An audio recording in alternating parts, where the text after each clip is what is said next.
All right, strap yourself in and get ready. Carl Gallups is the longtime senior pastor of Hickory Hammock Baptist Church in Florida. He is the author of the bestseller Magic Man in the Sky and The Rabbi Who Found Messiah. That caused quite a stir, I'll tell you. Additionally, he's a conference leader, evangelist, Christian media icon. He's one of the founders of video teaching material to the world-famous P.P. Simmons YouTube ministry and Biblical Apologetics channel. He's a graduate of Florida State University. He's a former law enforcement official. He wears many hats. And the New Orleans Baptist Theology Seminary, and his new book is called Final Warning. Carl Gallups, welcome to Coast. How are you? Richard, I'm doing wonderful. I can't tell you how honored I am to be here with you tonight or this morning, whichever it may be, wherever you are coast to coast. But I'm trying to picture your head on top of Triple H's body. I can't get that picture out of my mind. Well, then let's just move. Be able to sleep comfortably again.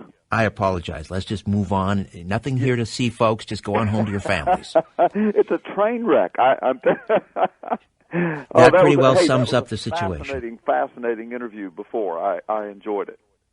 Final warning, understanding the trumpet days of Revelation. Quite frankly, it's a little frightening, Carl. I mean, whenever I read about biblical prophecy, and I try and connect what the prophets were saying, and I connect that to modern day news headlines, and I see the two sort of mirroring each other, I think, oh boy, here we go.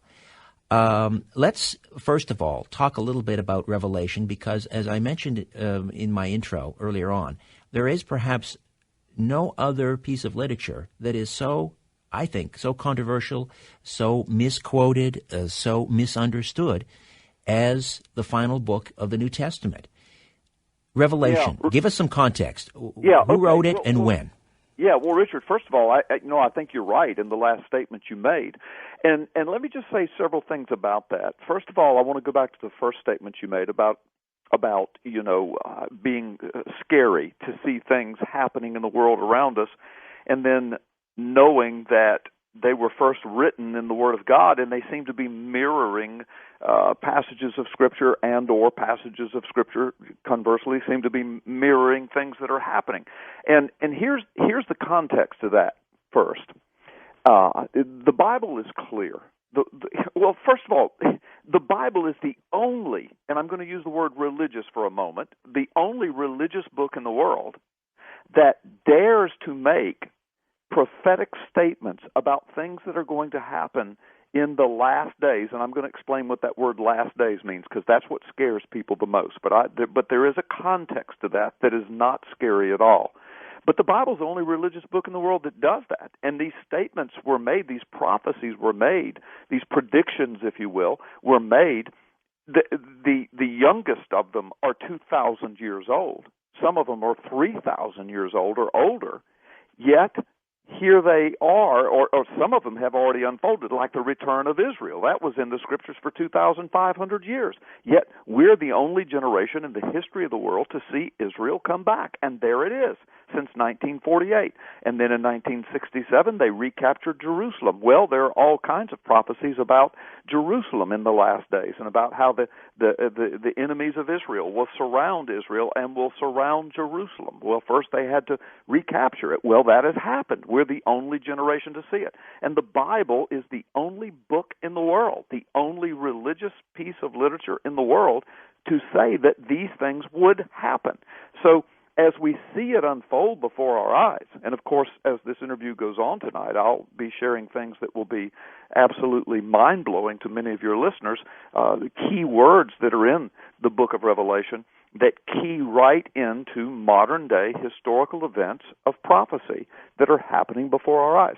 So as these things unfold, Richard, for those that are right with God, through Jesus Christ, according to the Word of God, then this should not be a scary thing, but rather the Bible tells us, actually the Bible says when we see these things, that we're to take comfort in these things. Therefore, we are to encourage each other with these words, the Scripture says. Why? Let me just jump in for a second, Carl. Excuse yeah. me. I just want to mention this because I know full well that whenever the terms biblical prophecy come up, or revelation, and those who are not necessarily God believing individuals, Yes, might say, well, tune out. But here's the thing.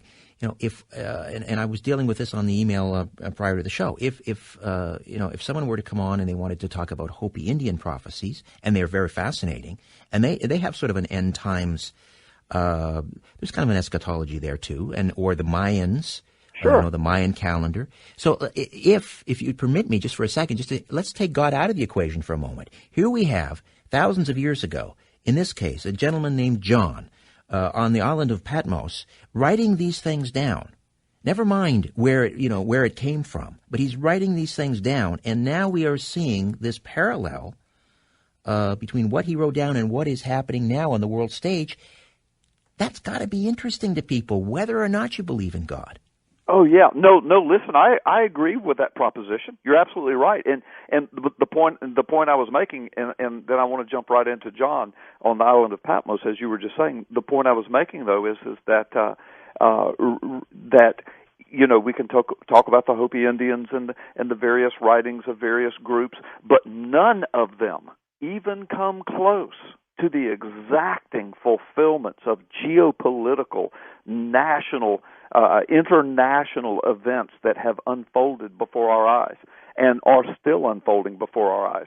So the Bible, as you said, taking God out of the equation, the Bible just as a piece of literature is an amazing. There's nothing like it in the world. It is unique unto all the other books in the world that would contain anything about prophecy, particularly end-time prophecy. But you're right. Let's talk about John on the island of Patmos. That occurred 2,000 years ago.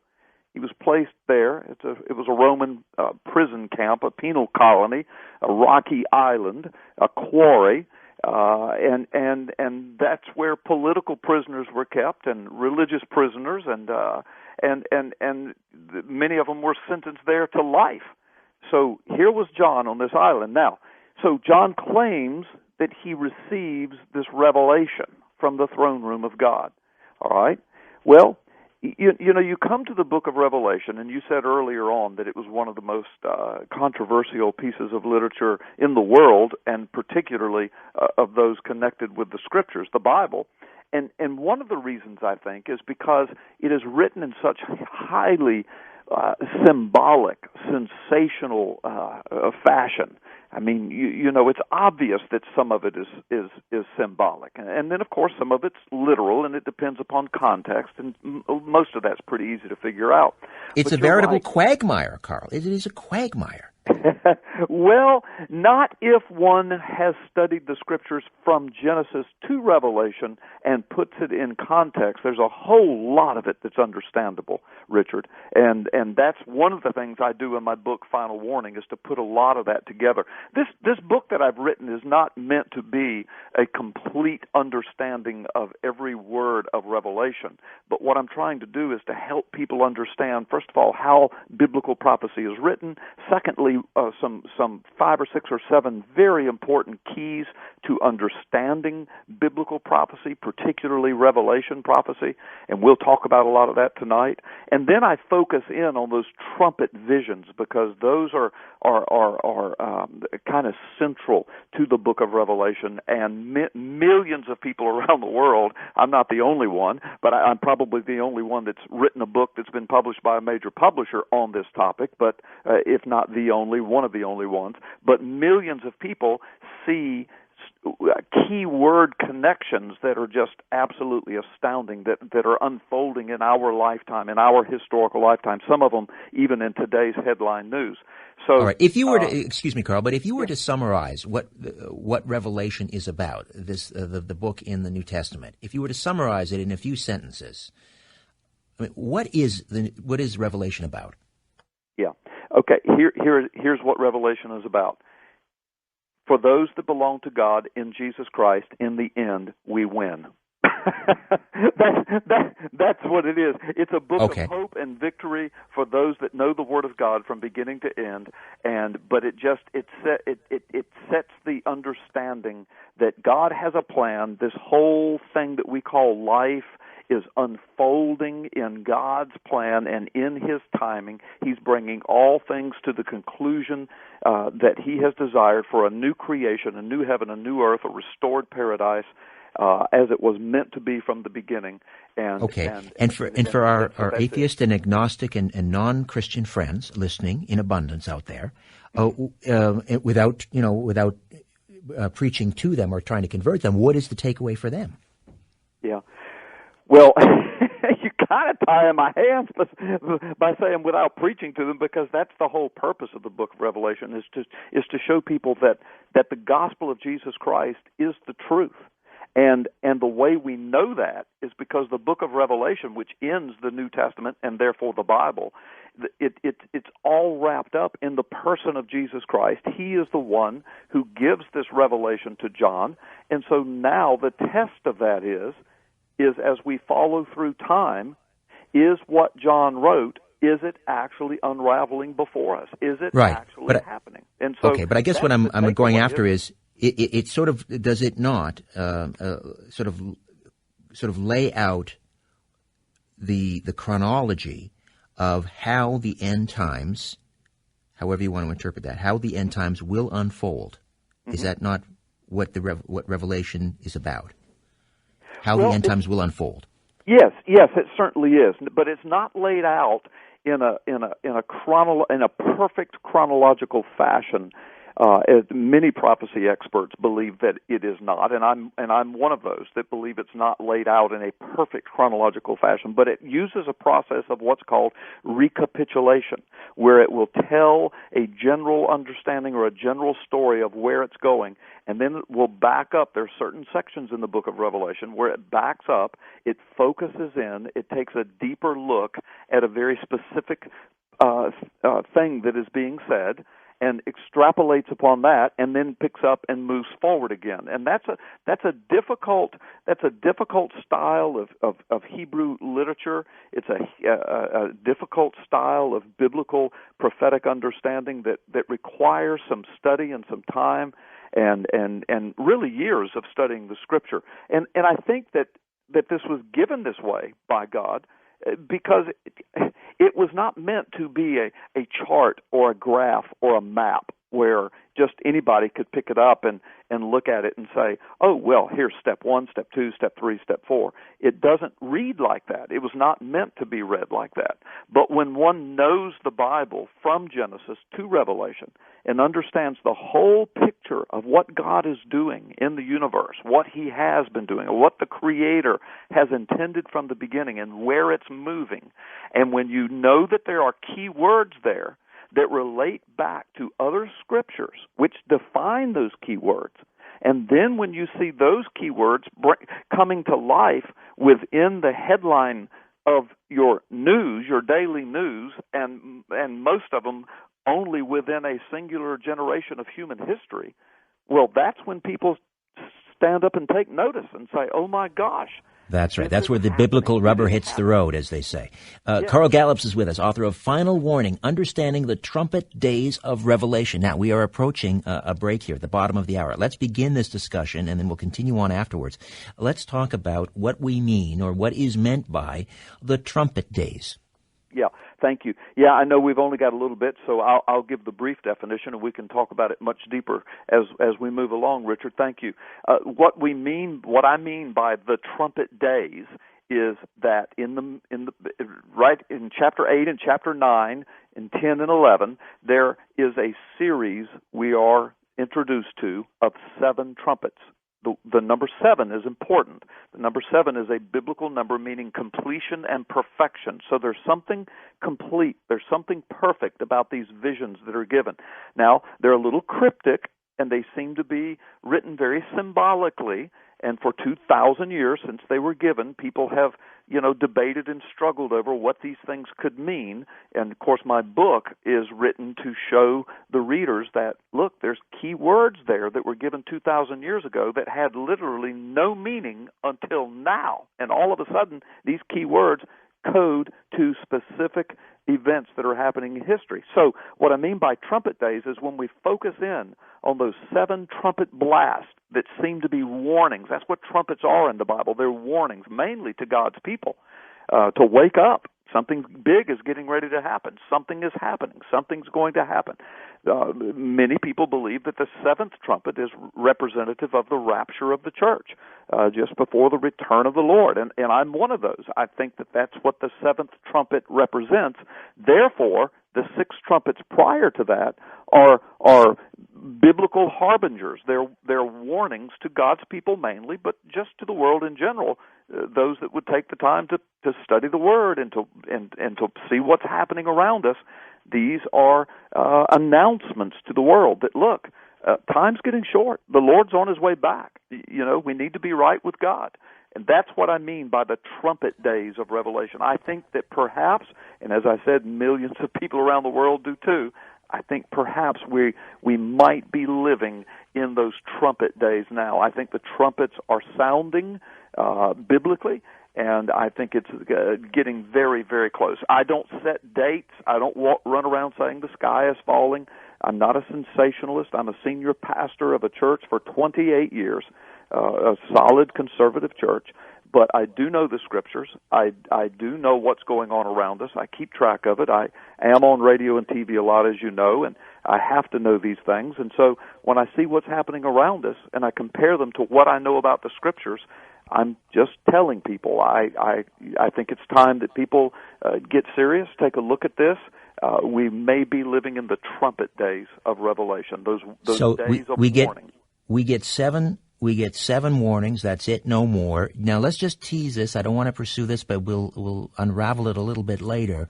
Where are we in the toots on that apocalyptic horn, my friend? I love that description, Richard. Where are we on the toots? Yeah. Well, I think really we only get 6 warnings. The 7th would be, if I understand it correctly, the rapture of the church. So okay. So how many have we had? Okay. It seems to be that the first 5 have already blown, and we may be in the very edges of trumpet number 6. And of course, I look forward to explaining that as we move along. Wow. All right. Carl Gallups, the author of Final Warning, Understanding the Trumpet Days of Revelation. My name is Richard Serrett. You're listening to Coast. Jet, are you going to be my girl? Taking us into the break. And we are coming to you live from the shiny studios of Chorus Radio and News Talk AM 640 here in Toronto on the shores of frigid Lake Ontario, although it is getting warmer. Thank the Lord for that. We have endured a lot, haven't we? If you happen to be in the greater Toronto area, Sunday, April the 26th, I hope you'll consider joining me. I'm presenting a live event at the Regent Theatre in downtown Oshawa, just a stone's throw from downtown Toronto, where I'm speaking from. Sunday, April the 26th, is called Follow the Truth, and bringing some pretty remarkable speakers to town for a Sunday night evening. Sunday, April the 26th, will be presenting a JFK assassination researcher who will unpack the Zapruder film frame by frame. We'll discuss the lost and found tribes of Israel. There'll be an exact replica of the Shroud of Turin on stage, and I'll be interviewing a professor of chemistry about the Shroud.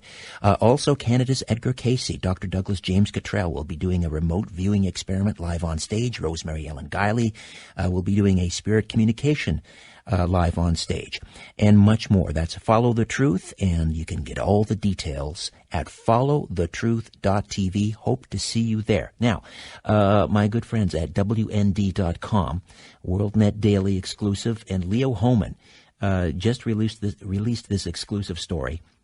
Holy Altar constructed for Third Jewish Temple.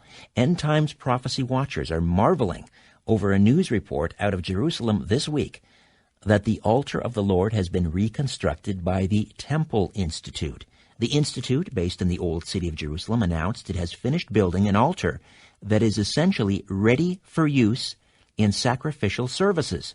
The altar is the most ambitious project to date toward the goal of rebuilding the Jewish temple. This would be number 3, right? The third temple. The massive outdoor altar, which took several years to build, can be operational a little more than at a moment's notice, reported the Israel magazine Matzav Haruk. The altar is the last major component needed for the long obstructed sacrifices to resume in a future Jewish temple. Ultra-Orthodox Jews pray daily for its reconstruction atop the holy hill known as Mount Moriah, or the Temple Mount. Bible scholars say the rebuilding of the ancient temple is predicted throughout Scripture, starting with Daniel's vision in Daniel 9:27. Jesus echoed Daniel's warning about an abomination standing in the holy place in the last days in Matthew 24:15, followed by the Apostle John's vision of the temple in Revelation chapters 11, verses 1 and 2. And Paul mentioned it in 2 Thessalonians chapter 2, verses 3 and 4. Well, I'm guessing Carl Gallups might have something to say about that as well. Could that be one of the 7 trumpets? We'll find out when we discuss Final Warning, when Coast to Coast continues right after this. 7 trumpets are sounded, one at a time, to cue apocalyptic events that were seen in the vision of the revelation of Christ Jesus by John of Patmos, the Apostle John, as written in the book of Revelation of the New Testament. The 7 trumpets are sounded by 7 angels, and the events that follow are described in detail from Revelation chapters 8 to 11. According to Revelation chapter 8, verses 1 and 2, the angels sound these trumpets after the breaking of the 7th seal. These seals secured the apocalyptic document that was in the right hand of him who sits on the main throne. Pastor Carl Gallups joins us, and we are discussing his new book, Final Warning. Okay, so you set it up quite nicely, the 7 trumpets, and you hinted at that we may be on the precipice of hearing number 6, but let's just dial it back, Carl. And you know, we're not going to reveal all here, obviously, in the 3 hours, but give us a hint at some of the earlier trumpets that sounded, and how we can verify those trumpets were a fulfillment, prophesied in Revelation were fulfilled during either this lifetime or in the recent past. Yeah. Hey, that's an excellent way to start it, Richard. Thank you so much for that setup. I appreciate it. Yeah, let's deal with trumpet number 3, because that's kind of where my journey began with all this. And I want your listeners to know 2 things about this. First of all, this is not stuff that I've just pulled out of my back pocket to write some kind of a sensational book. Now, what's in this book, a lot of it's very sensational. I mean, it's astounding. But this is stuff that I've been researching and examining, preaching to, speaking to, doing conferences on for 25 years, a quarter of a century. People have been begging me all during this time, write this stuff down, put this in a book, document this stuff, resource this stuff. So that's the first thing I want people to know. The second thing I want your listeners to know is that the things that I'm going to say, to save us time in the interview, I'll just say it now in a sentence, and that is, everything that I'm going to say from this point forward regarding some of the claims that I'm going to make are impeccably resourced in my book. I'm talking about from military sources, from historical sources, from scientific journals, from United Nations documents and transcripts of speeches, from mainstream media articles, New York Times headline articles, National Geographic articles, etc. Plus, of course, for the biblical statements I make, they are resourced from the Scriptures in a contextual study. So I just want the listeners to know, because some of the things I'm going to say to your listeners that have never heard this, they're going to say, oh, my gosh, that can't be. Is that true? Well, yes, and get the book, read what I have researched for 25 years, and then look at the resources, look at the sources. Well, so now let me answer your question. Thank you for asking it that way. Here's an example. Trumpet number 3, it's just 2 or 3 sentences long, and it says, as a matter of fact, I've got it right here in front of me. It says, the third angel sounded his trumpet, and a great star, blazing like a torch, fell from the sky on a third of the rivers and on the springs of water. The name of the star is Wormwood, and a third of the waters turned bitter, and many people died from the waters that had become bitter. So it's just two sentences, two verses. But here's now that I've read it literally from the Scriptures, let me just kind of paraphrase it again, and let me show you how this is where my journey began, Richard, because it names, there's a key word there. See, here's the thing. So much of Revelation, it has imagery, a dragon coming up out of the sea with, 7 heads and 10 crowns, a giant locust with a face like a man and hair like a woman and fire shooting out of the tails. This stuff sounds science fiction. But remember, you got a man sitting on a rock island 2,000 years ago who was thrust into at least our lifetime, Richard, at least 2,000 years into the future. But watch this, trumpet number 3. You're moving along through this imagery, and all of a sudden, there's a name dropped in there. The name of this star, or the name of this revelation, the name of this trumpet is wormwood. Now, that's astounding because that does relate specifically to something within our historical lifetime, and it never related to anything like that before. And I'm going to reveal that right here. But as you move along, like the 5th trumpet, it says, and the name of the one that started all this was Abaddon or Apollyon. So you see, these are the things that I focus in on in my book, these things where it says, and the name of this was, or the image of it was like this, and it describes something. So now, back to trumpet number 3, Richard. So you've got something that happens that involves something appearing as though it's coming from the sky. It's fiery. It pollutes water. That's a main feature here. It kills a lot of people. That's right. Men will die from drinking its bitter taste. Exactly. And then it says, and the name of this thing is called wormwood. Let me tell you what. Back in 1987, or 88, I think it was, I was preaching through the book of Revelation, and I was in these passages, and I had felt before that the trumpets were things that were meant to speak to our days. And while I was preaching through this, there was an article that appeared in the New York Times that was picked up by regional newspapers. Remember, back then, we didn't have internet. We didn't have computers in our homes, all of that was just getting started, and people didn't have them personally. So I had no way of checking this out, but I get a New York Times article that says that the people in Ukraine were basically freaking out all the way from Ukrainian officials to people in the street, because in 1986 the Chernobyl nuclear disaster occurred. The worst nuclear accident in the history of the world, released over 100 times the radiation that the bomb at Hiroshima released, that the nuclear weapons at Hiroshima and Nagasaki released, 100 times that radiation, and it polluted waters. The town of Chernobyl, the city of Chernobyl, 200,000 people evacuated, thousands of people died, millions of people radiation poisoned. Now, again, all of this is documented in my book from scientific sources. I'm not just making this stuff up. To this day, a week ago, I checked this out to make sure it was still accurate. To this day, Chernobyl is at least 10 times more deadly than Fukushima, and we know the devastation of Fukushima. But Chernobyl is still the worst. And they are still attributing, because there's been a huge surge in thyroid cancers all over the world. Oh, yeah. And many oncologists attribute that to Chernobyl.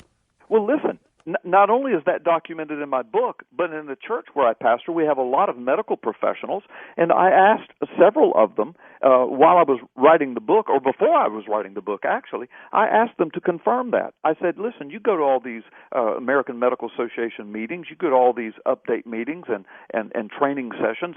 I said, is there anything to the fact that thyroid cancer rates have skyrocketed in the United States over the last 20, 30 30 years? And they all said, well, yes, that's absolutely true. And I said, and what's it attributed to? And they said, well, they're telling us that a lot of it came from the Chernobyl nuclear disaster and the radiation fallout that swept across Europe and even across the Atlantic and into the eastern seaboard of the United States and beyond. Now that's from people in my church that are in the medical field. So, and then of course when I researched that and I've got the resources in my book, that's a fact. And so, but watch, here's the thing.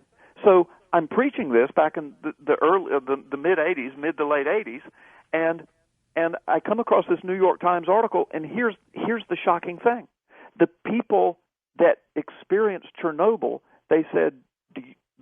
In the English Bible, the word is, the name of this event is wormwood. But if you're reading a Ukrainian Bible, it says the name of this event is Chernobyl. I mean, because wormwood translates into Ukrainian as Chernobyl, or that's the Russian pronunciation. Kornobyl is how it is in Ukraine. Now, I know if your listeners are hearing this for the first time, they're thinking, wow, that's just too obvious. I mean, that word correlation is, I mean, if what this guy is saying, if what Carl Gallups is saying is true, then, I mean, that's almost undeniable. Well, that's the point I'm making in my book. Right, These word correlations, and this is just one of many that I point out, word and image correlations, they are. I mean, this is either a collection of some of the biggest monumental, unbelievable coincidences in the world, coming from only one book and right out of a series of 7 trumpets, or it might just be prophecy unfolding before our eyes. So, why would the Ukrainians have a name for wormwood? In other words, what I'm asking is, what is a wormwood? Thank you. What does that word mean? Yeah, well, it is written different ways in different languages, but the base root meaning of it is bitterness or poison. Okay, and so that's what Chernobyl is, the name of a plant, of a weed, if you will. In fact, absinthe comes from it. There's a drug and a drink that's made from it. It's termed as the green fairy. It's a drink. It's I can't okay, remember. Okay, so I got you. It's a bitter plant, and so wormwood is a bitter plant. Yeah, it's got drug qualities to it in certain ways. It can be poisonous if you're not careful with it, etc. So that's what it's named for. That stuff grows wild in that area over there, and so that area is known as Chernobyl, and then the city of Chernobyl, and then of course the nuclear plant built. This technology, only our lifetime technology. John the Revelator, if he's sitting on a rock island, they're riding camels 2,000 years ago. How can he describe what does he know about nuclear power plants and nuclear bombs and interstate right? highways? But why would he describe it as a star? Okay, well, that is a good question, and here's the answer to it. The star is a messenger; it's a harbinger, and here's how we know. Because if you read just 2 more trumpets in trumpet 5, it says, "And I saw another star, and this time the star speaks." And the star proclaims something. So now we know that we're not talking about a literal star. This is imagery for messengers, for harbingers. In other words, proclaiming, look, something, this star coming from the sky. So there's something heavenly about it, perhaps. Perhaps it's falling from the literal sky, and I want to go back to Chernobyl in just a moment and describe that. But people have said to me over the years, well, this couldn't be the Chernobyl that happened over there because it says it was a star. And the first thing I say is, well, it could be the Chernobyl because that's what the word means. That's the definition for it if you're reading a Ukrainian Bible. The name of the star was Chernobyl. But secondly, I tell people, look, we know it's not a literal star. How do we know that? Because a star is a sun. You know that, Richard. A star. That's right. what a star right. is. It's a sun. Right. Well, our sun is one of the smallest that we know of, and we know that if our Earth were just a few thousand miles closer to the sun, we'd burn up. So a star doesn't hit the Earth a sun couldn't hit the Earth. The Earth would burn to nothingness before it even got close to a sun. And even if a star did hit the Earth, it would do a whole lot more than just pollute a little water and kill a few people. So we know that John was not being literal when he when he talks about a star. Exactly. So we know that and then as I said, you go a couple trumpets further and you find that that star speaks. So we know he's talking about this is a messenger, this is a harbinger. But watch, let me tell your audience what happened. In nuclear reactor number 4 that night in 1986, when that thing blew, and I've got all of this documented in my book. Watch this. This is amazing. Look at the detail of how it matches this prophecy. The 200 million pound concrete lid that was on top of nuclear reactor number 4 burst, of course, blew up into a fiery blaze of pieces of concrete and metal. And the scientific sources say that mass of radiation poisoned concrete and metal was on fire. It shot over a half a mile into the sky, Richard, and came raining back down on the city of Chernobyl and that plant, polluting, of course, the waters and the soil, killing people, radiation poisoning people. Thousands died relatively immediately, and thousands more would die over the next few years, dying gruesome, horrible deaths. Millions of people, according to the scientific journals, have been radiation poisoned and will die much sooner than they should because of it. The city of Chernobyl was evacuated. It's evacuated to this day. Imagine a city of 200, 300,000 people just being gone. No, I mean, that's true. We haven't seen the end. The final chapter on Chernobyl has yet to be written. Listen, Carl, we are coming up on a break, so let's reconnoiter on the other side, and we will discuss trumpets 4, 5, and perhaps even 6. Final warning: understanding the trumpet days of Revelation with Carl Gallups, right here on Coast to Coast AM. Stay a while. Enjoying the guitar wizardry of David Lindley. And a lot of people have recorded that song, Mercury Blues, but I like David Lindley's version best. How about you? We are talking final warning, understanding the 7 trumpets of Revelation with Carl Gallups, and we will get back to that conversation in just a few moments. And then in the final hour of the program, a mere 53 minutes and counting away, we will open up the lines and your questions and comments for Carl Gallups. Again, we are discussing the 7 trumpets of Revelation. We ain't talking Dizzy Gillespie and Miles Davis here, my friends. Back with more here on Coast to Coast AM. We are back here on Coast to Coast AM. Richard Serrett, broadcasting from Toronto. Say hello on Twitter at Richard Serrett, and the website richardserrett.com. Carl Gallups is with us as we discuss the 7 trumpets of Revelation. And we were talking before the break, Carl, of trumpet number 3, which certainly, a lot of coincidences perhaps, but it seems to be pointing directly at the Chernobyl nuclear accident of April 1986, coming up on the 29th anniversary, and the trumpet talks about wormwood, or John, rather. The Apostle John mentions that this star, and the name of the star is wormwood, and you've drawn the parallels between wormwood and Chernobyl. Wormwood in Ukrainian is, you say, Chernobyl in Ukrainian means wormwood. All right, now, let me just back up on that a little bit, just for those who missed it.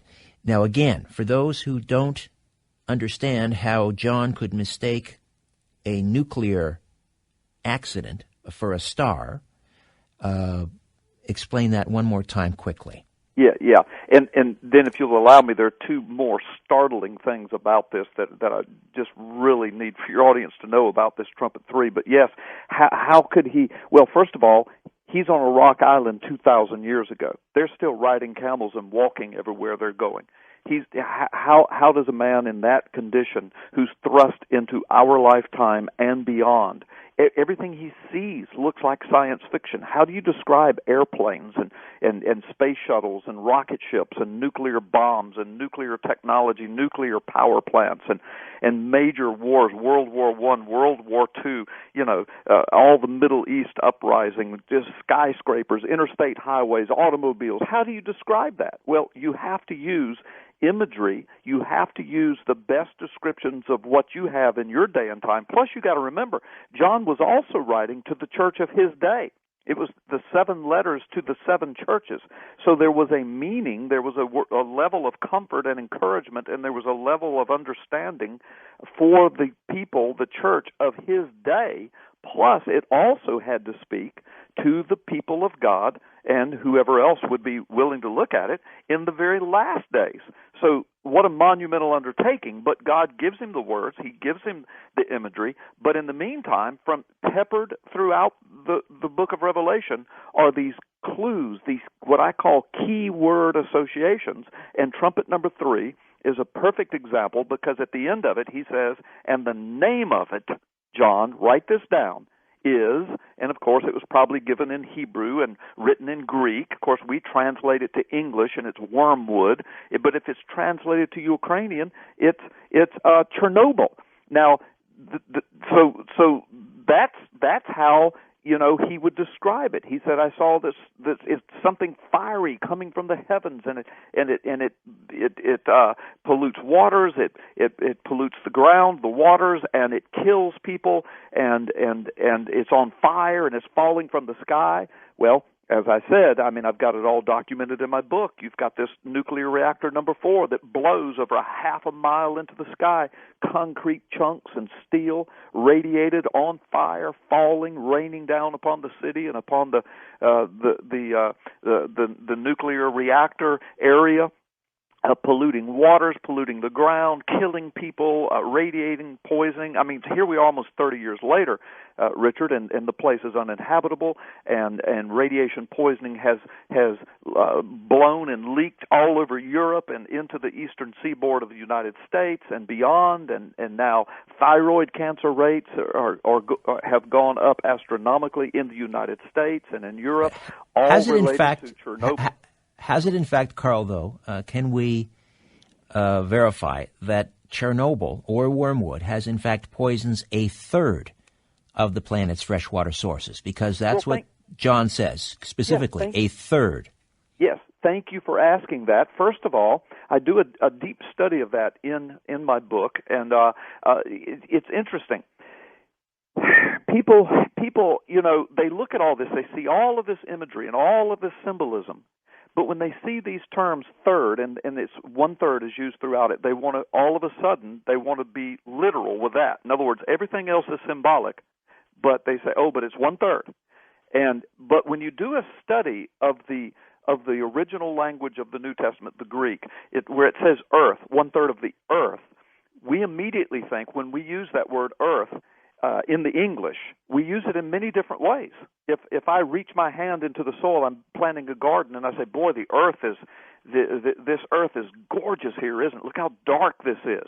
We might say dirt, but we could say earth, or we could speak of a certain geographical location, or we could speak of the globe. Well, as a matter of fact, in the Greek, that word earth does not have to mean the entire globe. As a matter of fact, the first and most predominant word, translation of that Greek word, means a certain geographical location, or what we would say a theater, So it doesn't have to be the literal whole earth, and the number 1/3 doesn't have to be literal, although I don't have a problem with that. God can certainly, point out very literal amounts. But think of the number 1/3 for a minute, Richard, and I point this out in my book. If it is symbolic, what does it mean?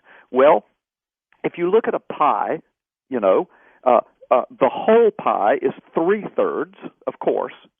The vast majority of the pie is 2/3, but 1/3 would mean, well, it's not the whole thing, and it's not even the vast majority of it, but it's a good chunk. It is something that's noteworthy. It's something that's it's enough that that the world would have to take notice of it. It's a big enough event. It's a big enough thing that you can't ignore it. And that's what I believe this number 1/3, which is pervasive throughout these trumpets. I think that's what that means. Now it could be literal as well, but I don't think that it has to mean, if you do a study of the words and of the imagery and of the symbolism, it doesn't have to mean 1/3 of the entire globe. Now, here's what's interesting about all of this. Richard, I've got documented in my book, there were 2 United Nations ambassadors, and they went before, one of them was the president of the General Assembly one year. Right after this nuclear explosion in Chernobyl, one of them went before the UN, quoted Revelation chapter 8 and the third trumpet vision, chapter 8, verses 9 and 10. He quoted that and then talked about wormwood meaning Chernobyl, and then said this, what has happened to us is imagery that comes straight out of the Bible. I mean, this was a United Nations ambassador from the Ukraine, who's born and raised in Ukraine. This particular guy spoke 4 or 5 languages, Ukrainian being his native language. Yes. 11 years later, another Ukrainian ambassador, because Chernobyl 11 years later was still horrible, and he gives another speech, a lengthy speech, and in that speech, he talks about the Chernobyl nuclear disaster. He quotes this scripture again. This is a completely different ambassador. He, again, affirms that the word wormwood means Chernobyl and vice versa, that it translates that way. So all of this is documented in the book, but watch how this ties in to today's headline news. I mean, today's headline news, Richard. Watch. So this is all happened almost 30 years ago, 29 years ago this April, as you said, is the anniversary. So let's just round it off, say about 30 years ago. 30 years ago, all right? But watch.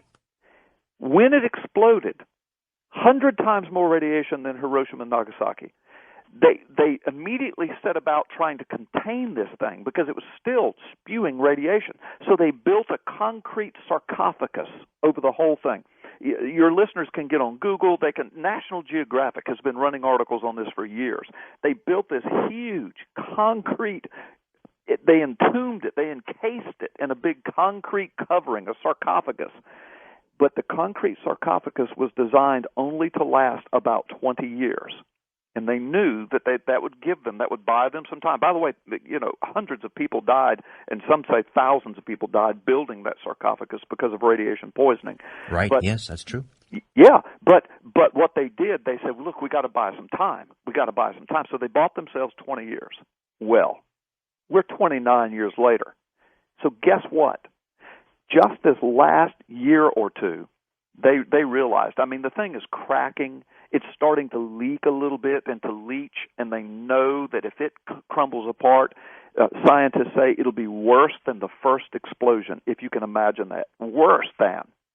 Well, so they begin to, again, National Geographic 4 or 5 years ago wrote a huge piece on that, and they talked about it in great detail about how terrible it would be if they don't get that thing patched, repaired, or something else built around it to contain it. Well, so a couple of years ago, they start working on it, and they're working feverishly on it, and they're trying to contain this waiting disaster that could be worse than the first. And guess what happens in this last year? Russia attacks Ukraine. And, of course, Russia figures prominently into biblical prophecy and biblical end times prophecy. A lot of people equate it to, Gog and Magog prophecies, and some people dispute that. But the bottom line is a lot of people see a picture of Russia being involved in the last days as being a tremendous aggressor that kind of stirs things up in Europe and the Middle East. Now we've got Russia attacking Ukraine, while Ukraine is feverishly trying to contain this nuclear disaster that's threatening to become even more disastrous.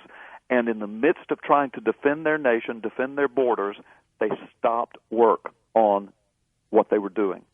Right. That In other words, comes, again, the final chapter on Chernobyl has yet to be written, and by the time all is said and done, it may well pollute 1/3 of the Earth's fresh water, or more.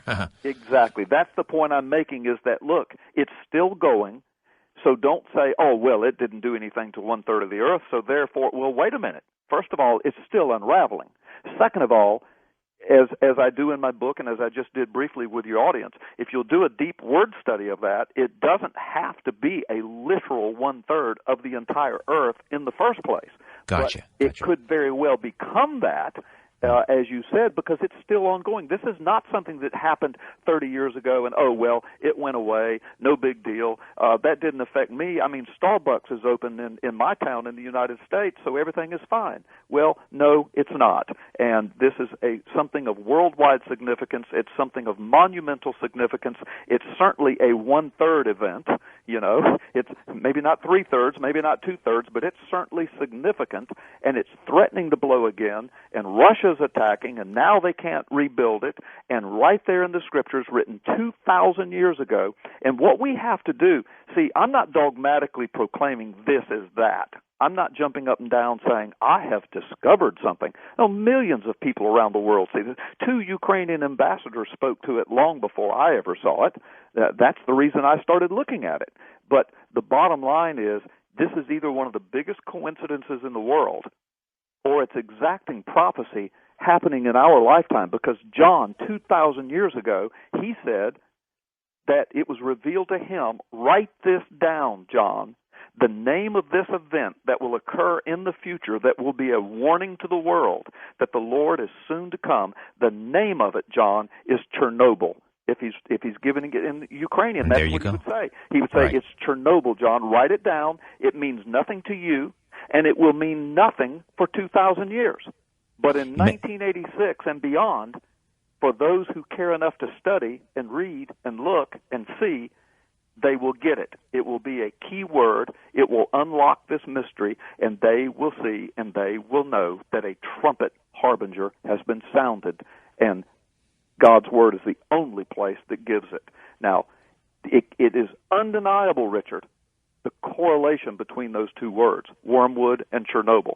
And for people who say, well, it doesn't mean that, well, go argue with 2 Ukrainian ambassadors who were born and raised in the language. They say it does mean that. You know? Right. Well, yes, because there are other quarters out there who are suggesting that maybe, possibly, that wormwood actually means another bitter plant from that region called mugwort. So I'll let the linguists sort that out. Is it wormwood? Is it mugwort? Yeah. Well, I sort that out in my book. I show that those words are used synonymously and interchangeably by the Ukrainian people, and I have that documented. So again, okay. I've gone to great detail in my book to point all that out, because I know what the arguments are. We are approaching another break here, but let's get this conversation going, and then again we'll continue. And just a reminder that at the top of the hour, fast approaching, we'll open up the lines, and you can have your questions and comments ready for Carl Gallups, who joins us here on Coast to Coast. The fourth trumpet. Following the sounding of the fourth trumpet, 1/3 of the light that shines from the sun, moon, and stars became dark from these celestial bodies being struck. This catastrophe caused complete darkness for 1/3 of a day, during the day, even through night hours. That's what John says regarding the fourth trumpet. Make sense of that for me. We've got about a minute, and then we'll pick it up on the other side. I will. I don't know what translation you're using, but the original Greek doesn't say it caused complete darkness, but that is an English translation, and that's fine. It's the Wikipedia Bible. Do what? It's the Wikipedia Bible. Oh, well, there's the problem. Okay. But that's okay. No, and I'm not trying to be nitpicky. I just want to make it clear that the original Greek doesn't say that it caused complete darkness, and that's important, because in this particular vision, the fourth trumpet, again, we hear that number 1/3, 1/3 of the sun, 1/3 of the moon, 1/3 of the stars. So is that literal? Well, it could be, but if we take it for the symbolism, which is just immersed in all of these trumpets, again, why is everything else symbolic, but all of a sudden this has to be literal? You see what I'm saying? So I do. Listen, Okay, no, continue. Sorry, my apologies. Go ahead. Yeah, no, I'm sorry. I was going to say, so if it's symbolic, then it means, okay, it's not complete darkness, and it's not even major darkness, but it's enough that something that the world has to notice. Somebody's going to notice this. Something happens after Chernobyl, if you will, that then tells the world, look, here's another phenomena that you need to look at. Well, by the way, when we get to the fifth trumpet later on, that's the one that's going to blow people away. But when I looked at the third trumpet and I saw Wormwood and Chernobyl and all that stuff I've already told your audience, I said, oh my gosh, that's amazing. Well, I looked at the fourth one, and I've got to admit, I scratched my head. I said, well, what in the world has happened that has caused a dimming of the light that reaches the world? And so on a whim, a fluke, of course, I'm a Christian. I come from a biblical worldview, so I believe it was the hand of God directing this. I just went to the internet and I just put in Google one day here. I don't know, a couple of years ago. I just put in the words global dimming or dimming of the light. Global dimming. To my shock, not only is there a phenomena called global dimming, but the New York Times again had a headline article that the subtitle was, in the last half of the last century, the world literally became a much darker place. I began reading that article and discovered that for the last 50 years, this is a little before Chernobyl, but now lapses over past Chernobyl and into our time, that scientists around the world have been documenting a phenomena called global dimming, and they are saying that anywhere, and this is the headline article, New York Times, the headline said anywhere from, get this, 10% to 37% reduction in the amount of light reaching the Earth, depending upon which part of the world you're in. In some parts of the world, it's as little as 10% light. Let's hold it right there, Carl, and let that resonate in our skulls for a few moments. We'll take a time out and come back discussing the seven trumpets. Final warning. Carl Gallups here on Coast to Coast. My City Was Gone. That was written by Chrissie Hynde and the Pretenders. That was the B-side to the single release Back on the Chain Gang, which was a huge, huge hit for the Pretenders back in 1982. Earlier in the program, right off the top, in fact, I mentioned an email I received from a Robert Dunn who took a video on his 3G video camera mid-afternoon last Thursday, pointing it up at the sun using the negative filter, I suppose you would say, and sent me the video. I looked at it, and sure enough, as he's describing in the video, you can see this celestial object just to the left of the sun. And he suggests, Robert Dunn does, that that object may in fact be Nibiru, Planet X, which is reportedly 4 times the size and mass of Jupiter, our largest planet in the solar system. And of course, not only is this brown dwarf supposedly heading toward us, it's also bringing with it 7 other planets and a debris field. It's like its own little mini solar system. We have tweeted that. If you go to the Twitter feed at Coast to Coast AM, you can see that right at the top of the Twitter feed, and just click on the link there, and it'll take you right to that video and decide for yourself. Is that, in fact, some sort of a harbinger? Is that a sign in the sky telling us about the end times? Is it Nibiru, Planet X? Check it out and let me know. Back to my conversation with Carl Gallups, the author of Final Warning, Understanding the Trumpet Days of Revelation, when Coast to Coast AM continues right after this. All right, let's get back to that 4th trumpet blast. But before we do, Carl Gallups, why the trumpet? Well, the symbology of the horn. I'm thinking Old Testament. I'm thinking the temple. I'm thinking the ram's horn, which was sounded. In the Jewish calendar, we have the feast day of trumpets. What's the connection?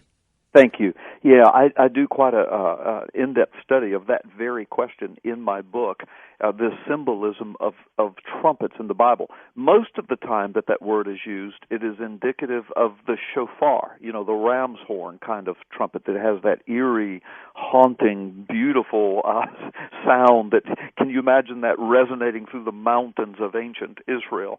So the shofar. Now, there's a few times where the word trumpet would mean something more like the silver, kind of coronet style trumpets that we see. But the bottom line, you've asked the symbolism.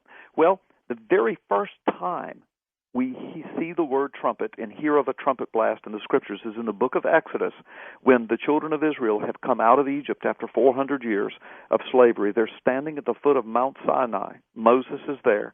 Moses has told them that the Lord himself will descend upon the mountain and will speak to them. And we find out later that happens, and the people fear it so badly they beg Moses, say, please don't let this happen again. Tell God not to speak to us. Tell him to speak to you. Our hearts failed us when this happened. Well, it was preceded, of all things, first time we hear it in the Scriptures, by a mighty trumpet blast from heaven. Just the air, the sky was pierced. Remember, this was 3,000-something years ago. There were no airplanes. There was no noise pollution. It was just the birds singing and the wind blowing, and they were standing at the foot of the mountain, and the heavens filled with this shofar-like sounding trumpet blast that over 1 million people that were gathered around that mountain heard and terrified them. But it was an announcement that God himself, the presence of God, was going to descend upon the mountain. The mountain burst into flames, a smoke, a Shekinah glory of God surrounded the mountain, and God spoke to the people out of that trumpet blast. That's the first Gabriel, time. come blow your horn.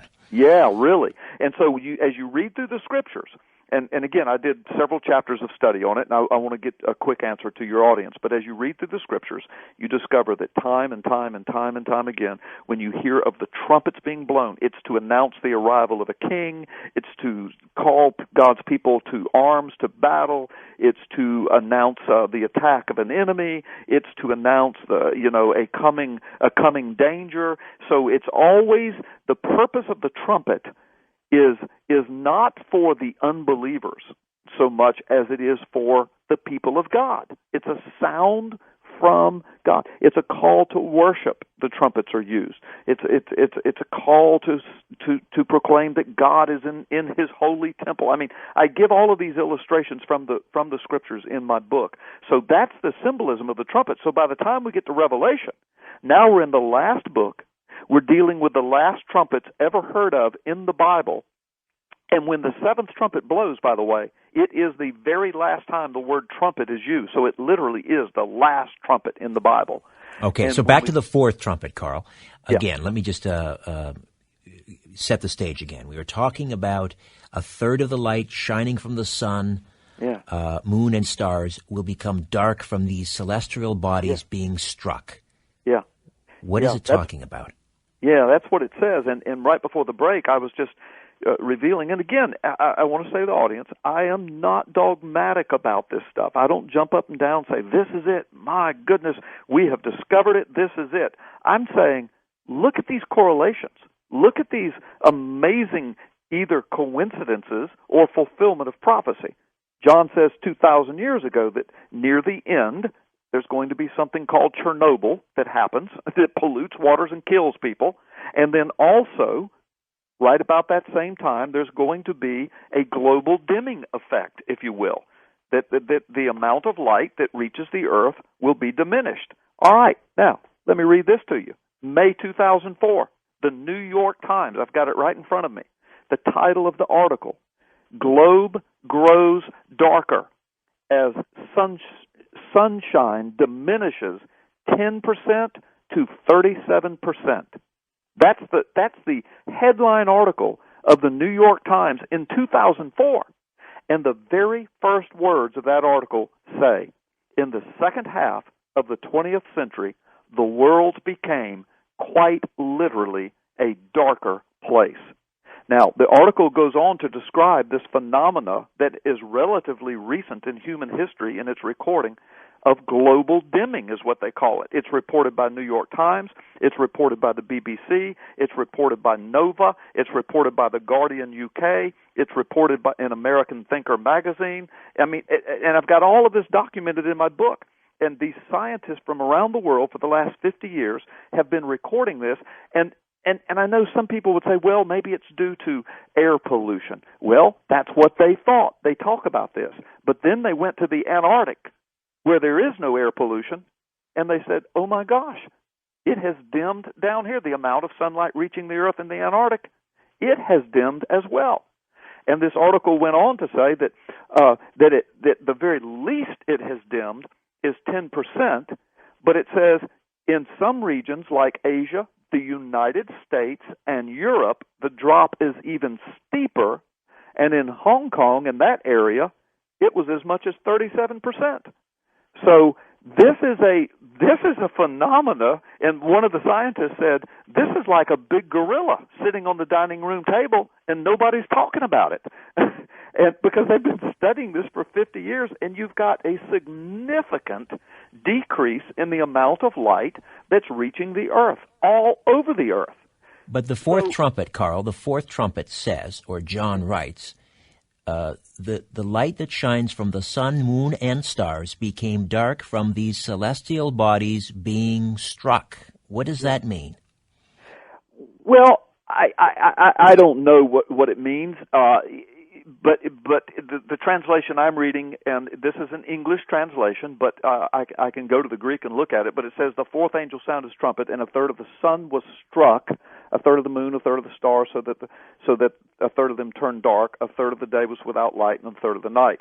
So, in other words, there's the amount of light reaching the Earth is decreased significantly. Now, struck, I think that would simply speak to the fact that this is another harbinger. This is another warning. This is another trumpet sound. This is something that happens supernaturally. This is something that God causes to happen as a warning to the earth that these things are now taking place. If Trumpet 3 was Chernobyl, and there is no doubt that the word wormwood means Chernobyl, now, is it that Chernobyl nuclear disaster? Well, let's just say that it is. If it is, then trumpet number 4 seems to be speaking to a phenomena like global dimming. But here's the thing. Just like Chernobyl's not over, neither is this global dimming phenomena. I mean, this article was written in 2004, but there have been other articles written since then, and they're still recording this phenomena, and they still don't know what's causing it, and they don't have a clue what it's all about. But they know, starting about 50 years ago, the amount of light reaching the earth has dimmed significantly all over the world.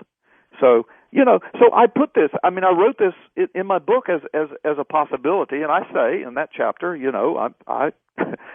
I'm not prepared to say this is that, but good gracious, in light of the details we found in Trumpet 3 and the shocking details that are in Trumpet 5, the two trumpets around it, Trumpet 4, you come to that, and it talks about a global dimming effect, if you will, and you say, well, yeah, but has anything like that happened? Well, as a matter of fact, it has happened. It's been being recorded for the last 50 years, and the New York Times and the BBC and Nova and on and on and on, they're reporting on it, but very few people are talking about it. All right, the fifth trumpet. The fifth trumpet sound is the first woe of 3. Yeah. Before this trumpet sounds, an angel appears, flying in mid-heaven, and warns, woe, woe, woe, to those who dwell on the earth because of the remaining blasts of the trumpet of the 3 angels who are about to sound. Walk us through the fifth trumpet, Carl. Yeah. Well, I think those 3 woes, and I talk about this in the book, I think those are significant. I think they're speaking of time markers that starting with the 5th trumpet, it's going to start happening quickly. And again, Richard, this is going to blow your audience away if they've never seen this. This is one of the most astounding of all of them because of the statement of the woes that, look, this, Trumpet 5 is going to be bad. It's going to lead to Trumpet 6, which Trumpet 6 looks like a major world war centered in the Middle East. It says on the Euphrates River, which is right where everything is happening right now, Richard. But the bottom line is Trumpet 5, one of the most detailed. And so let me just paraphrase this. So there's another star, if you will. But this star speaks and is given a personification. So this is how we know the stars are not literal suns hitting the earth, but these are messengers, harbingers, and it speaks of a people, a certain people that are tormented for 5 months, and it says that twice in this passage. It's a lengthy passage. 5 months, something happens to a certain people, and it says that in the midst of that tormenting, that the pits are opened, the abyss, the bottomless pit is opened, and there's some fascinating word study there, and I've got it in my book. But out of that pit comes fire and smoke that fills the sky and darkens. Again, we get to this darkening effect, but it's in this specific theater. It blackens the sky. It is dark as night in the middle of the day. And then it goes on, he says, and I saw something that looked like locusts coming out of this, it looked like they had men's faces, and they sounded like chariots thundering, and they were shooting fire out of their tails.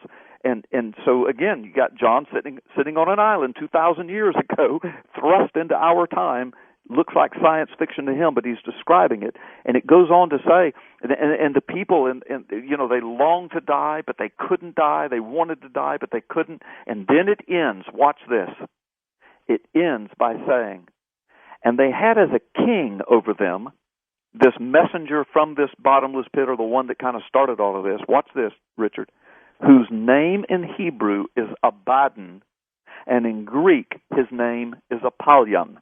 Now, again, Richard, when you're looking at Revelation, particularly these visions, the seals, the trumpets, and everything, you come to the trumpets, and here's all of this imagery and, giant locust and fire shooting out of their tails and all these different things. This may be the most cryptic of the 7 trumpets. Well, maybe until you get to something that is said. It says the name of the one, the messenger, the king, it says, of all things, the name of the king who starts all of this, his name is Abaddon or Apollyon. Now, Richard, Apollyon is Greek. Abaddon is Hebrew. Those two words translated to English, of course, they mean the same thing. In English, they translate to the destroyer. If you translate the words the destroyer into Persian, and Professor Thaxton Wheeler of Harvard University Persian Studies Institute confirms this. I've got it in my book. A bunch of people out of the Middle East, authorities in the Middle East, Persian language experts. It's all documented in my book. The word destroyer in Persian is Saddam. Now get this. Saddam Hussein invaded Kuwait. He was in there for 5 months before the coalition forces attacked. When they did attack, he retreated. He set 800 oil wells on fire that burned for 11 months and darkened the sky as black as midnight in the noonday sun. And that's an exact quote out of several articles, journalistic articles that came right out of the Gulf War during those days. Not only that, but after all of this was over, and of course, what caused it? It caused this coalition of forces, thousands of tanks crawling across the desert, shooting fire out of their tails, if you will.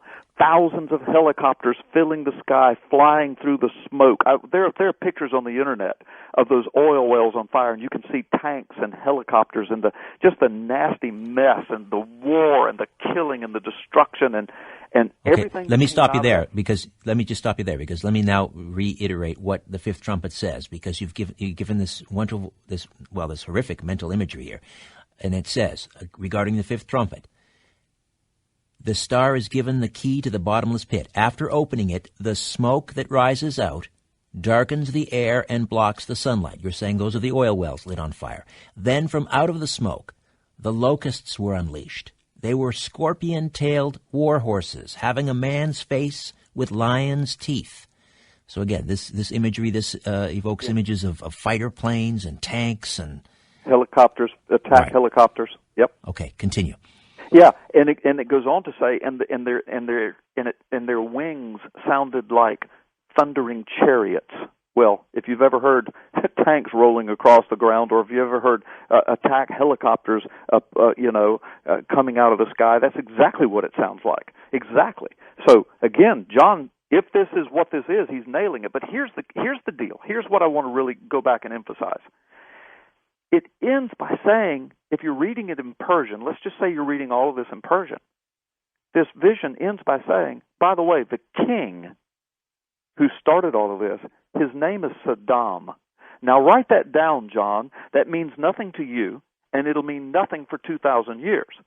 But there will come a time in history when a king named Saddam is going to invade a people for 5 months, and he's going to cause smoke to come out of the ground and fire, and it's going to blacken the sky, and people are going to be in torment from it for a long time. Write it down. His name is Saddam. And when it happens, then the world will see. And I'm telling you, Richard, again, I'm not jumping up and down saying this is that. I'm not betting my life on it, but I'm saying it cannot be denied that Abaddon and Apollyon, the name of the king, translates in Persian to Saddam. It cannot be denied that Saddam was in Kuwait for 5 months before we went in there. It cannot be denied that he set 800 oil wells on fire, which are bottomless pits, if you will, ushering out fire and smoke, darkening the sky. It cannot be denied that tanks and helicopters and airplanes by the thousands crawling across the desert and flying through the skies to a man 2,000 years ago, the only way you could describe them is it looks like giant locusts shooting fire out of their tails. Then it goes on to say that people in those days longed to die, but they couldn't. Here's one of the most horrific facts. And all of this is documented heavily in my book. In fact, I spend a whole chapter on this. I go to journalistic sources, historical sources, military sources, that describe the death camps of Saddam Hussein. He imprisoned thousands of little children. He tortured them, brutalized them, raped them, often in front of their parents. Some of them he would burn. Some of them he would burn to death. But most of them he tortured to the point of death, and then they kept them alive for years. All right, Carl. The sixth trumpet awaits on the other side. Back with more of my conversation with Carl Gallups right here on Coast to Coast AM. My name is Richard Serrett. Stay a while. There she is, Linda Ronstadt, fighting a very brave battle with Parkinson's disease, which has sadly silenced her. She will sing no more, but we have her records and her music will live on. We are talking about the end times, the book of Revelation, and the seven trumpets with author, broadcaster, pastor Carl Gallups, and we will get back to that conversation and your calls, questions, and comments in just a few moments. Great quote here I love from comedian Scott Robin, who's got a very funny website. It's called dribbleglass.com. And Scott says, "They say God has existed from the beginning of time and will exist beyond the end of time. Can you imagine trying to sit through his home movies?" Back with more of Coast to Coast in just a moment. Pastor Carl Gallups is with us. The book Final Warning, Understanding the Trumpet Days of Revelation. And our good listeners, Carl, are lining up with questions and comments. So let us begin on the wild card line. Robert is in Wilkes-Barre, Pennsylvania. Robert, good morning. Welcome. Yeah, how you doing? Good morning. I'd like to start off saying that I'm a coast-to-coast insider, and I've been with you guys for about 20 years, going all the way back to Art Bell. Wonderful. Well, thanks for joining us. Yes, and also I'd like to say your guest is right on the money, and I'm a student of Enochian magic. If is he aware of that? And everything he says is pretty much on the money, and I've studied the books of Enoch 1 and 2 and 3. But one of my reasons I call is to explain the wormwood. The wormwood was originally discovered when the Polish made the drink called absinthe. That was the drink he was looking for, the name of the alcoholic drink. Absinthe. What they used to do is they made it in oak barrels, and they would put it in the woods to ferment. And the wormwood vine used to grow in inside the barrel than inside the alcoholic drink. And the wormwood vine actually has hallucinogenic properties to it. So that's when they first started drinking it, and the wormwood got into the drink.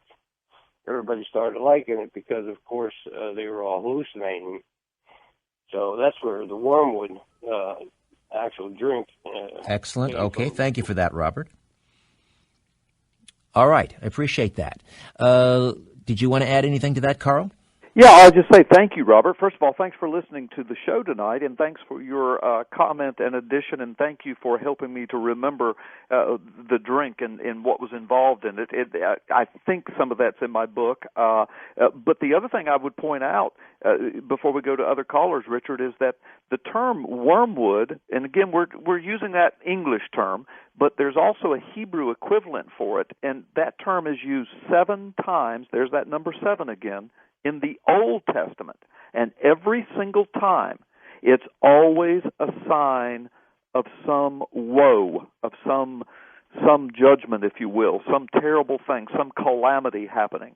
And so the next time we hear of it, the only time we ever hear of it again is when we get to the book of Revelation, the 3rd trumpet prophecy, and he says, write this down. The name of it is, and if you're writing it in Ukraine, it is Chernobyl. And, of course, in the Ukraine, the Chernobyl nuclear disaster occurred, which polluted waters, land, killed a bunch of people, still killing people, still polluting land and waters, still a threat to the world. That trumpet is still blowing, if you will, right out of today's headline news with Ukraine and Russia, and Ukraine desperately trying to seal that sarcophagus. So that term is so significant, and John gave us that name. So thank you, Robert, for helping me to remember the name of the drink that ties to that particular plant. That's where it originates. That's where the understanding originates, yes. Okay, let's say hello next to, again, on the wild card line. Edward is in Santa Clara, California. Good morning, Edward. Good morning. Just want to mention that I've been watching these YouTube video clips of what some people think might be Nibiru next to the sun. It's got a few of those video clips on there, and I was wondering if that might be causing the Earth to turn off its axis. Some people believe that might be the case, and that's why we're getting so many earthquakes and volcano eruptions, the ice melting. We're in a drought out here in the Pacific side. I heard all the way down to South America, while the Northeast is getting all the snow. What are your thoughts on that? Carl, I mentioned receiving a video in an email from a gentleman in Pennsylvania this very night talking about Nibiru, this brown dwarf. Yes. Some believe is heading this way. Anything in the Bible, in Revelation, that speaks to that? You know, not that I'm aware of, Richard, and I am vaguely aware of Nibiru. I've done some reading on it, but not enough to speak intelligently about it. I think you probably know a whole lot more about it than I do, but I don't know of any correlation in the Scriptures, and particularly the book of Revelation, to it. All right, let's move along. We have a lot of people waiting, so let's get to Cornelius in Louisiana. Cornelius, good morning and welcome aboard. Good morning, Carl and Richard. God bless both y'all and Gina, your call screener. I'm a long-time listener, too. I'm from the Art Bell days also, and I believe in Bible prophecy. The only thing I differ with Richard on, or Carl, I should say, is this on the rapture. That's the only difference. But everything else I believe in stuff. And I was telling Gina, I was saying, have you studied like the 4 blood moons with them coming up and the harbingers, like Jonathan Cahn has talked about that. Well, yes. it's Mark Belts that wrote the book. Mark Belts and John Hagee, 4 blood moons. Yes. And I hope you get on Glenn Beck's show, too, because, like I said, you're real good. I like you. I've listened to you. I've seen you on some different programs and heard you on the radio and stuff. And I'll take my answer off the air. God bless you, and thank you. Thank you, Cornelius. Go ahead, Carl. Well, thank you, Cornelius. Yeah, excuse me. Yeah, well, you said you just disagreed with me on the rapture, and I want to speak to that very, very quickly, and I'm certainly not going to argue with you on it because there's so many views on it. and I'll tell you what my view is, and it might surprise you pleasantly. Yeah, you asked if I knew anything about the blood moon phenomenon. Yes, I do. Jonathan Cahn, I know him personally. In fact, my last book, The Rabbi That Found Messiah, he was in that book and in the documentary movie that was made about the book. He's in that movie with me, and so I do know him. Pastor Mark Bells wrote the book, The Blood Moons, and of course John Hagee as well. Yes, and I'm familiar with that. And the end of that tetrad, it started last year. The end of it comes up in the fall of this year, and it's a phenomenon that happens very, very rarely. And what Mark Belts does is and John Hagee is they document what they believe to be correlations between when these things happen over the last several thousand years. I think it's happened 7 or 8 times, and in almost every one of those situations, something very profound has happened that relates specifically, usually, to the nation of Israel. And these blood moons always occur on of these tetrads. They don't always occur here, but these tetrads they occur on the feast, the spring feast and the fall feast. The 7 feasts of the Lord that comes straight out of the Scriptures. So there's that biblical correlation. So yes, I'm familiar with that phenomena. It's interesting because, Richard, not only is the ending of this tetrad going to happen this fall, which has a lot of prophecy watchers kind of really looking at this fall, particularly around September when all of this kind of comes to a culmination. Not only does that happen, but it's the end of the Shemitah cycle, which is what Jonathan Cahn has most recently written to, this cycle of this 7-year cycle that the Scriptures speak of, and that Jonathan Cahn has recorded, that these 7-year cycles also correspond to not very good things that have happened, particularly as it relates to America and the stock market. And the stock market. Yeah, and the stock market, and so that's happening all at about the same time that the blood moons are happening. And then you referenced earlier on, Richard, an article that was in W&D Headlines today. And matter of fact, I'm quoted in that article. They interviewed me for that article about the rebuilding of the holy altar to go in the new temple that they hope to build in Israel. And that altar has been built, that altar of sacrifice. And according to the people that are involved in building this, it's ready to be used. I mean, it's ready to go. And why is that significant in terms of biblical prophecy? Why is that important? And I'm quoted in that article, and I would refer people to that article to get all the details. I'll just give the quick answer to that. The quick answer is that students of prophecy know that there are several places in the Scripture that speak of, in the last days, sacrifices, apparently in the temple area, perhaps involving an actual rebuilt temple eventually and ultimately, but also sacrifices occurring on the altar, which the abomination that causes desolation, or the Antichrist, or the lawless one, or all these different biblical terms will try to bring a halt to those sacrifices, and will begin to persecute the people of God, Jews and Christians. So students of the Bible know that in the last days, before the return of the Lord, that somehow there had to be, first of all, there had to be a return to Israel. That's happened. Secondly, Jerusalem had to belong to that return to Israel. Well, that happened in 1967, so check that off the box.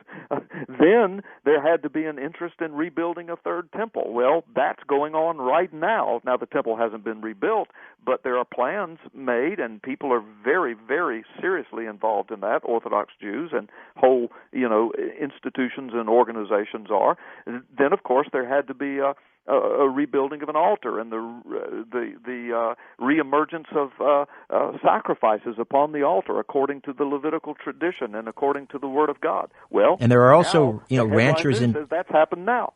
And there are also ranchers in Texas that are trying to produce a red heifer without blemish, because that plays into it as well. And so, which leads me to wonder whether there aren't people out there who are almost trying to hasten the end times. Isn't there a little bit of danger in the idea, and the self-fulfilling prophecy, when you have people who are consciously trying to bring these things into the fore and to make them happen? Isn't there a danger there? Well, certainly there could be, Richard, of course, and especially if there are evil or ill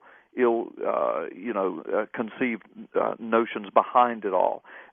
But on the other hand, to balance that question out, and the answer to it is the phenomena that God works through real people and through real nations and real